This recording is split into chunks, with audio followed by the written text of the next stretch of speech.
One of the things that's so valuable about getting out of your head and getting into your body is that it allows you to create what I like to call pleasure loops. And a pleasure loop is this experience where one person's pleasure increases the other person's pleasure, which increases their first person's pleasure, which increases the other, and it becomes this cumulative experience of additive exponential pleasure. Okay. And the opposite that happens is one person gets in their head, and then the other person gets in their head, and then they're more and more in your head, and you're more and more disconnected from each other, and you're just more and more enduring the experience. And it can happen in both directions. If your partner is really in their head and you don't address it and you just try and push through, the other person is very likely going to get in their head too. Right. And so, but if one person is really embodied and really connected to their pleasure, it definitely helps the other person get more embodied and connected to their pleasure too.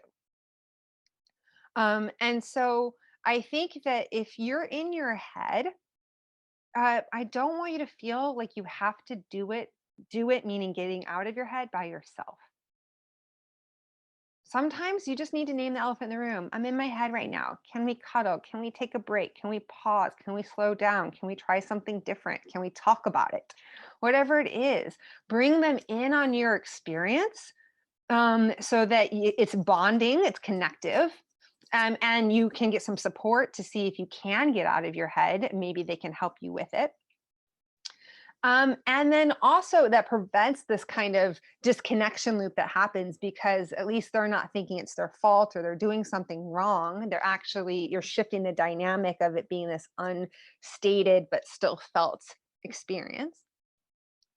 And the more that you can be embodied and do some of these exercises together and practice some of these things together, then it creates the opportunity for having this pleasure loop experience where you can feel that they're touching you for their pleasure. It helps you receive more. I can see that you're receiving. It makes it more fun to give. And it just becomes this really yummy experience. And to realize that this is not something that happens in a vacuum, right? That we co-create the experiences, and so asking for support and intentional thoughtfulness around how to co-create your experiences